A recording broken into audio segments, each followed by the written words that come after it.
Friends, welcome to Takshashila law academy. I am advocate Sneha Soni और आज हम डिस्कस करेंगे छत्तीसगढ़ लैंड रेवेन्यू कोड का फ्रॉम सेक्शंस 27 टू सेक्शन 51 तक। जो इम्पॉर्टेंट चीज़ें हैं हम सिर्फ उसी को डिस्कस करेंगे। ओके, तो चैप्टर 4 की अगर हम बात करते हैं तो ये बात करता है procedure of revenue officer and revenue codes. तो सबसे पहले है सेक्शन 27 जो बात करता है प्लेस ऑफ होल्डिंग इंक्वायरी। तो यहाँ पे बोला गया है कि कोई भी रेवेन्यू ऑफिसर कहीं पे भी आउट ऑफ इट्स जुरिस्डिक्शन जाके, लोकल जुरिस्डिक्शन जो उसका होगा उससे बाहर जाके वो इंक्वायरी नहीं करेगा अनटिल और अनलेस एक्सप्रेसली उसको रिटन में बोला गया है। ठीक, प्रोविज़ो की अगर हम बात करते हैं तो जो एसडीओ है, सब डिविजनल ऑफिसर, वो इंक्वायर कर सकते हैं at any place within the district to which he is appointed. जो उसका डिस्ट्रिक्ट होगा जहाँ पे उसका अपॉइंटमेंट हुआ है वो वहाँ पे जाके कहीं पे भी उस जगह पे, डिस्ट्रिक्ट में कहीं पे भी वो इंक्वायरी कर सकते हैं। देन सेक्शन 28, तो 28 की अगर हम बात करें सर्वे करने के लिए, अगर किसी लैंड पे सर्वे करना है या उस लैंड पे जाना है तो रेवेन्यू ऑफिसर, रेवेन्यू इंस्पेक्टर जो मेजर करना चाह रहे हैं, पटवारी है, सर्वेंट है, वर्कमैन्स है, ये लोग जा सकते हैं सर्वे लैंड के लिए या डिमार्क करने के लिए कोई बाउंड्री अपनी ड्यूटीज़ को करने के लिए वो क्या कर सकते हैं, एंटर कर सकते हैं उस लैंड पे।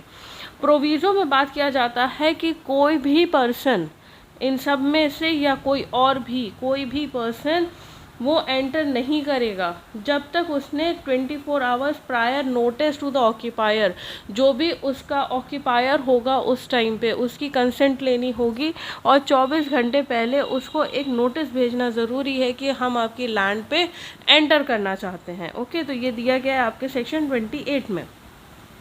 31 की अगर हम बात करें, सेक्शन 31, तो सेक्शन 31 आपकी बात करता है control of status of court on board and revenue officer. यानी कि जो बोर्ड है या रेवेन्यू ऑफिसर है वो अपनी क्या कर रहे हैं, पावर एक्सरसाइज कर रहे हैं। ठीक, और कैसी पावर एक्सरसाइज कर रहे हैं, इंक्वायरी में कर रहे हैं, इंक्वायर कर रहे हैं किसी चीज़ को, या कोई क्वेश्चन है। ठीक, तो अगर कोई क्वेश्चन आता है between the state government and any person, भाई हमारे जो कंडीशन हो सकता है, केस जो हो सकता है वो कैसा हो सकता है, जहाँ पे गवर्नमेंट एक पार्टी होगी और दूसरी पार्टी होगी हमारी पार्टी, या दोनों पर्सनल पार्टीज हो जाएंगी। तो यहाँ पे दो गवर्नमेंट और पार्टी के बीच में भी डिस्प्यूट हो सकता है, क्वेश्चन अराइज हो सकता है, या पार्टी और पार्टी के बीच में भी। तो कौन सुनेगा, revenue court always according to section 31। 32 की अगर हम बात करते हैं तो it's about the inherent power of the revenue code. तो इनहेरेंट पावर आपकी कहाँ दी गई है रेवेन्यू कोड की, सेक्शन 32 में। तो यहाँ पे सीधा बोल दिया गया है भाई इस कोड में चाहे जो भी लिखा हो वो इफेक्ट नहीं करेगा, shall be deem to limit और effect the inherent powers okay of the revenue code. Object क्या है, for the end of justice या to prevent the abuse of the process of the court. ठीक, उस चीज़ के लिए inherent powers of the revenue codes दी गई हैं। Chapter 5 which is very important और यहाँ से बहुत क्वेश्चंस आते हैं, तो इसको सेक्शन 44 आपको रटना है। ओके, एक चार्ट फॉर्म में हमने आपको बना के दे दिया है, तो आप चाहें तो यहाँ से ये चार्ट आप लिख सकते हैं। तो सेक्शन जो चैप्टर 5 है वो बात करता है अपील, रिविजन एंड रिव्यू की। तो सेक्शन 44 आपकी बात करता है अपील्स के बारे में।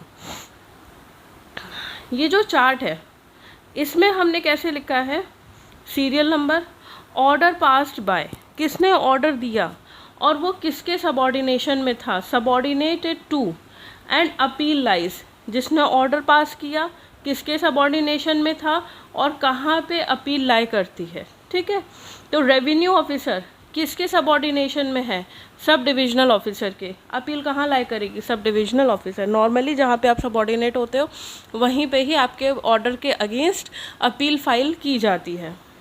सब डिविजनल ऑफिसर अपील कहाँ लाई करेगी, उसका कोई भी अगर ऑर्डर पास किया है, द पार्टी इज़ अनसेटिस्फाइड, तो कहाँ पे अपील करेगी, कलेक्टर के पास। ये क्वेश्चन आपसे पूछा गया है। रेवेन्यू ऑफिसर किसके सबऑर्डिनेशन में है, सेटलमेंट ऑफिसर के, तो अपील कहाँ लाई करेगी, सेटलमेंट ऑफिसर में। रेवेन्यू ऑफिसर कुछ रेवेन्यू ऑफिसर आपके सेटलमेंट ऑफिसर के होते हैं सबऑर्डिनेशन में, और कुछ आपके होते हैं अंडर सेक्शन 12 का 3 एंड 21 का 2 बाय स्टेट गवर्नमेंट। ये क्वेश्चन आपसे प्री में पूछा गया है, प्रीवियस ईयर क्वेश्चंस में। तो यहाँ पे स्टेट गवर्नमेंट क्या करेगी, अपील लाए करेगी। अगर कलेक्टर है तो बोर्ड ऑफ रेवेन्यू को अपील लाए करेगी। सेटलमेंट ऑफिसर है तो सेटलमेंट कमीशन के लिए अपील लाए करेगी।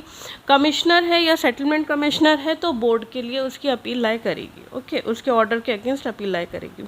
सेकेंड अपील की अगर हम बात करते हैं तो सब डिविजनल ऑफिसर या कलेक्टर ने ऑर्डर पास किया, पार्टी अनसेटिस्फाइड है, कहाँ जाएगी अपील करने, कमिश्नर के पास। सेटलमेंट ऑफिसर है, अपील के पास उसके पास आई चीज़, फिर भी पार्टी अनसेटिस्फाइड है तो कहाँ जाएंगे, सेटलमेंट कमिश्नर के पास। कमिश्नर की ऑर्डर से अगर लोग अनसेटिस्फाइड हैं तो कहाँ जाएगा, बोर्ड के पास। ठीक है, तो ये appeal, second appeal is very important, इसको आपको याद करना है। सेक्शन 46 आपकी बात करता है कहाँ पे अपील लाए नहीं करेगी, किन ऑर्डर्स के अगेंस्ट अपील लाए नहीं करती है। तो आपसे एमसीक्यू में क्वेश्चन बना सकते हैं कि कहाँ पे अपील लाई नहीं कर सकती है या कहाँ पे लाई कर सकती है। तो ये आपको सारे पॉइंट्स पता होने चाहिए।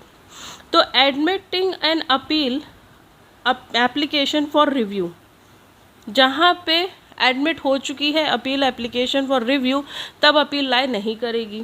Rejecting an application for review, granting या rejecting an application for stay, ये चीज़ अगर है तो फिर अपील लाए नहीं करेगी। Order of an interim, then appointment, किसके अपॉइंटमेंट के खिलाफ अपील लाए नहीं करती है, पटवारी के और रेवेन्यू इंस्पेक्टर के, क्योंकि both are appointed by the collector.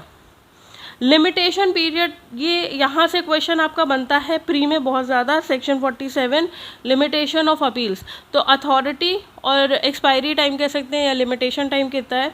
तो sub divisional officer, collector and settlement officer और सेटलमेंट कमिश्नर, अगर इनको आपको अपील करना है तो विद इन 45 डेज़। कमिश्नर के लिए 60 डेज़ है, बोर्ड के लिए 90 डेज़ है। तो ये पूरा सेक्शन आपका बहुत इंपॉर्टेंट है, सेक्शन 44, 47 एंड 46, ये 3 सेक्शन आपके लिए बहुत इंपॉर्टेंट है। नेक्स्ट आता है section 50 which is about the revision. ये पूरा ये revision chapter 5 is very important.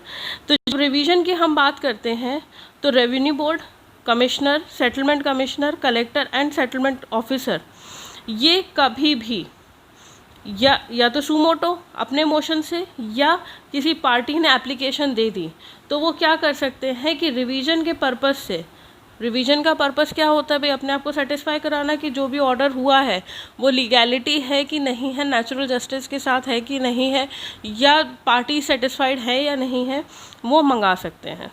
ठीक है, प्रोविज़ो इसका बोलता है कि रिवीजन कहाँ पे लाए नहीं करेगा।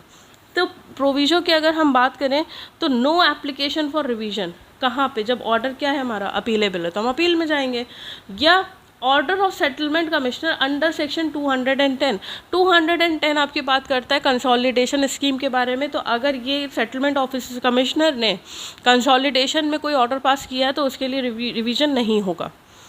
ऑर्डर किसके बारे में, अगर ऑर्डर हो रहा है 170B का, यानी कि इन रिवीजन बाय द कमिश्नर और settlement commissioner of cases of under section 170B can not be revised by the board.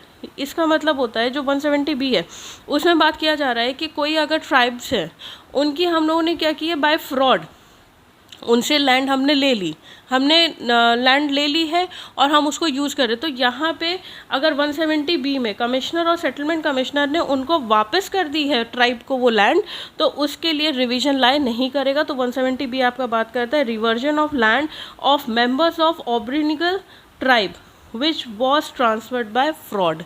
ठीक है, तो अगर 170B में कमिश्नर और सेटलमेंट कमिश्नर ने ऑर्डर किया है तो उसके लिए भी रिवीजन नहीं होगा। ठीक है, next is our commissioner, settlement commissioner, collector और सेटलमेंट ऑफिसर। अगर आपको रिवीजन कराना है तो विद इन 60 डेज जो एप्लीकेशन है, या तो वो सुमोटो करेंगे या एप्लीकेशन बाय द पार्टीज। तो जब एप्लीकेशन की बात आती है तो विद इन 60 डेज। बोर्ड को अगर कराना है तो एप्लीकेशन 90 दिन की होनी चाहिए। ठीक है, सेक्शन 51 बात करता है आपकी रिव्यू के बारे में।